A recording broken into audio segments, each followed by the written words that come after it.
দক্ষিণ এশিয়ার কূটনীতিতে এক নতুন ঝড়। বাংলাদেশ ও তুরস্কের ঐতিহাসিক সামরিক চুক্তি মোদির রাতের ঘুম কেড়ে নিয়েছে। দিল্লির অভ্যন্তরে ছড়িয়ে পড়েছে আতঙ্কের বাতাস। ভারতের কৌশলগত দখলদারিত্বের দিন কি শেষ হতে চলেছে? গত কয়েক বছরে দক্ষিণ এশিয়ার ভূরাজনীতি একেবারে পাল্টে গেছে। যেখানে একসময় ভারত ছিল এই অঞ্চলের অঘোষিত শাসক, আজ সেই ভারতকেই পেছনে ফেলে বাংলাদেশ উঠে আসছে এক নতুন শক্তি হিসাবে। আর সেই উত্থানে বড় ভূমিকা রাখতে যাচ্ছে তুরস্ক। এই পরিবর্তন ভারতের জন্য এতটাই ধাক্কাস্বরূপ যে দিল্লির উচ্চ পর্যায়ের বৈঠকগুলোতে এখন সবচেয়ে আলোচিত বিষয় বাংলাদেশ ও তুরস্কের নতুন সামরিক সম্পর্ক। তবে এতটা আতঙ্কিত কেন ভারত? কারণ এবার বিষয়টি শুধুই কূটনীতি বা অর্থনীতি নয়, সরাসরি সামরিক শক্তির উপর প্রভাব ফেলতে যাচ্ছে। সম্প্রতি তুরস্কের প্রেসিডেন্ট রিসেপ তাইপ এরদোয়ানের নির্দেশে একটি উচ্চ পর্যায়ের প্রতিনিধি দল বাংলাদেশ সফর করেছে। নেতৃত্বে ছিলেন তুরস্কের বাণিজ্য মন্ত্রী প্রফেসর ডক্টর ওমর বেলাত। তবে এটি কোনো সাধারণ বাণিজ্যিক সফর ছিল না, এটি ছিল এক ঐতিহাসিক বৈঠক, যেখানে আলোচনা হয়েছে বাংলাদেশে তুরস্কের সামরিক কারখানা স্থাপনের ব্যাপারে। এমন এক কারখানা যেখানে তৈরি হবে আধুনিক যুদ্ধ সরঞ্জাম। অর্থাৎ বাংলাদেশ এবার নিজের মাটিতেই প্রতিরক্ষা প্রযুক্তি গড়ে তুলতে যাচ্ছে। এটি ভারতের জন্য সবচেয়ে বড় দুঃসংবাদ। কেন?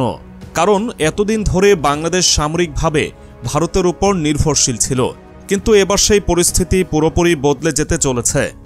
ভারত চেয়েছিল বাংলাদেশ যেন কখনোই নিজের প্রতিরক্ষা ব্যবস্থা গড়তে না পারে, কিন্তু এবার তুরস্ক এসে সেই খেলা পুরো উল্টে দিতে চলেছে। এবার আসলো বিস্ফোরক তথ্য। তুরস্কের প্রতিরক্ষা প্রযুক্তি মানেই বাইরাক্তার TB2 ড্রোন।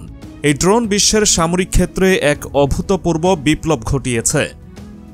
রাশিয়ার অত্যাধুনিক প্রতিরক্ষা ব্যবস্থাকে ফাঁকি দিয়েছে এই ড্রোন। সিরিয়ার যুদ্ধে এটি আসাদ সরকারের শক্তিশালী সামরিক ঘাঁটিগুলো ধ্বংস করে দিয়েছে। লিবিয়াতে এই ড্রোন একাই যুদ্ধের মোড় ঘুরিয়ে দিয়েছে। এমনকি আজারবাইজান আর্মেনিয়ার যুদ্ধে এই ড্রোন আর্মেনিয়ার পুরো সামরিক বাহিনীকে নাস্তানাবুদ করে দিয়েছে। আর এখন এই ড্রোন যদি বাংলাদেশে তৈরি হয়, তাহলে বাংলাদেশ শুধু নিজের সামরিক শক্তি বাড়াবে না, বরং এটি অন্যান্য দেশেও রপ্তানি করতে পারবে। এতেই আতঙ্কিত ভারত। কারণ ভারতের প্রচলিত প্রতিরক্ষা ব্যবস্থা এই ড্রোন শনাক্ত করতেই পারে না। ভারতের রাডার সিস্টেম এই ড্রোনের স্টেলথ প্রযুক্তির সামনে একেবারে ব্যর্থ। এদিকে এই সামরিক সহযোগিতার পাশাপাশি অর্থনৈতিকভাবেও ভারতকে কোণঠাসা করতে চাইছে তুরস্ক। তুরস্কের বাণিজ্য মন্ত্রী স্পষ্ট জানিয়েছেন, বাংলাদেশের আমদানির ক্ষেত্রে ভারতকে সরিয়ে তুরস্ক বড় বাজার দখল করতে চায়। এতদিন বাংলাদেশের বাজারে ভারতীয় পণ্যের আধিপত্য ছিল, কিন্তু এবার তুরস্ক বলছে বাংলাদেশকে তারা ভারত থেকে মুক্তি দিতে চায়। অর্থাৎ তুরস্ক শুধু সামরিকভাবেই নয়, অর্থনৈতিকভাবেও ভারতের একচেটিয়া আধিপত্য ভাঙতে চলেছে। এখানেই কি শেষ? মোটেও না। তুরস্কের এই নতুন উদ্যোগ শুধু প্রতিরক্ষা ও অর্থনীতির মধ্যেই সীমাবদ্ধ নেই। তারা বাংলাদেশের শিক্ষা ও প্রযুক্তি খাতেও বড় বিনিয়োগের পরিকল্পনা করছে। বাংলাদেশ ও তুরস্কের বিশ্ববিদ্যালয়গুলোর মধ্যে পারস্পরিক সহযোগিতার সুযোগ তৈরি হচ্ছে। উচ্চশিক্ষার জন্য বাংলাদেশি শিক্ষার্থীদের জন্য তুরস্ক নতুন স্কলারশিপ ঘোষণা করতে পারে। এর মানে বাংলাদেশ এখন শুধু ভারতের সামরিক ও অর্থনৈতিক দখলদারিত্ব থেকে মুক্তি পাচ্ছে না, বরং শিক্ষা ও প্রযুক্তিতেও ভারতকে পেছনে ফেলতে চলেছে। এদিকে মোদি সরকার এই পুরো পরিস্থিতি সামাল দিতে হিমশিম খাচ্ছে। দিল্লির সর্বোচ্চ পর্যায়ে এখন একটাই আলোচনা, কিভাবে বাংলাদেশের এই উত্থান থামানো যায়। কিন্তু বাস্তবতা হলো, বাংলাদেশ ও তুরস্কের এই নতুন সম্পর্ক এখন ভারতের পক্ষে ভাঙা একেবারেই অসম্ভব। কিন্তু সামনে কি আরও বড় চমক অপেক্ষা করছে?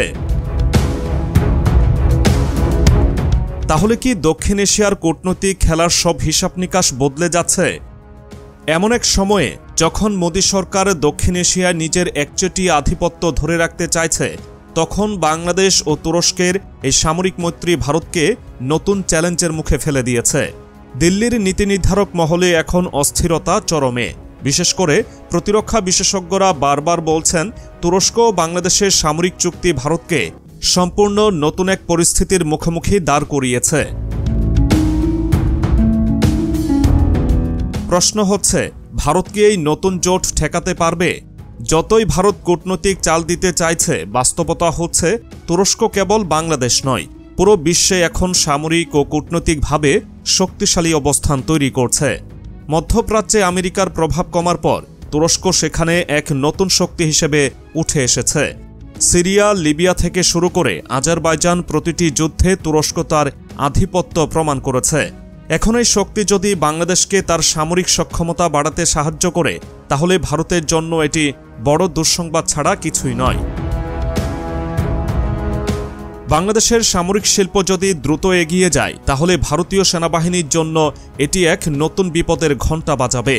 কারণ এখন পর্যন্ত বাংলাদেশ নিজের প্রতিরক্ষা সরঞ্জামের জন্য বাইরের দেশের উপর নির্ভরশীল ছিল, কিন্তু এবার যদি বাংলাদেশ নিজেই আধুনিক যুদ্ধাস্ত্র তৈরি করতে শুরু করে, তাহলে এটি ভারতের দীর্ঘমেয়াদী প্রতিরক্ষা পরিকল্পনার জন্য বড় ধাক্কা হবে। বিশেষ করে তুরস্কের উন্নত প্রযুক্তি যদি বাংলাদেশি সেনাবাহিনীর হাতে আসে, তাহলে ভারতীয় প্রতিরক্ষা বিশেষজ্ঞদের রাতের ঘুম হারাম হওয়া স্বাভাবিক। এদিকে এই পুরো পরিস্থিতি দেখে মোদী সরকার মরিয়া হয়ে উঠেছে। সূত্র বলছে, দিল্লিতে এখন গোপনে উচ্চ পর্যায়ের বৈঠক চলছে, যেখানে মূল এজেন্ডা একটাই, কিভাবে বাংলাদেশ তুরস্ক সামরিক চুক্তিকে ব্যর্থ করা যায়। কিন্তু বাস্তবতা হচ্ছে ভারতের হাতে এখন খুব বেশি বিকল্প নেই।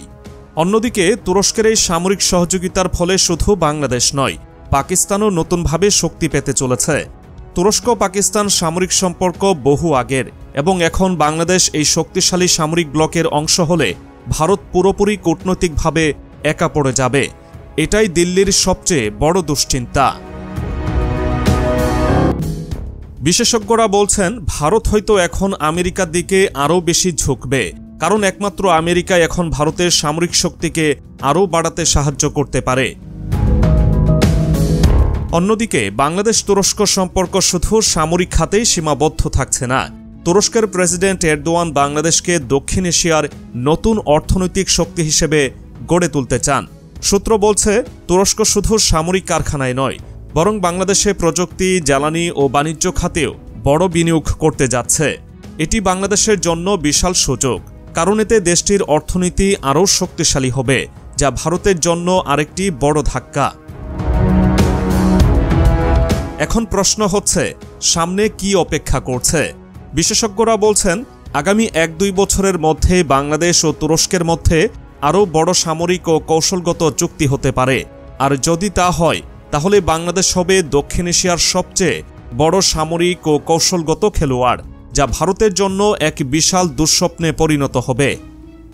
এখন দেখার বিষয়, ভারত কি এই নতুন শক্তিকে মেনে নিতে পারবে, নাকি তারা নতুনভাবে বাংলাদেশকে চাপে ফেলার চেষ্টা করবে? সেই প্রশ্নের উত্তর পেতে হলে আমাদের চোখ রাখতে হবে সামনের কূটনৈতিক ও সামরিক পরিবর্তনের দিকে। তবে একটা জিনিস পরিষ্কার, দক্ষিণ এশিয়ার ক্ষমতার ভারসাম্য এবার সম্পূর্ণ বদলে যাচ্ছে।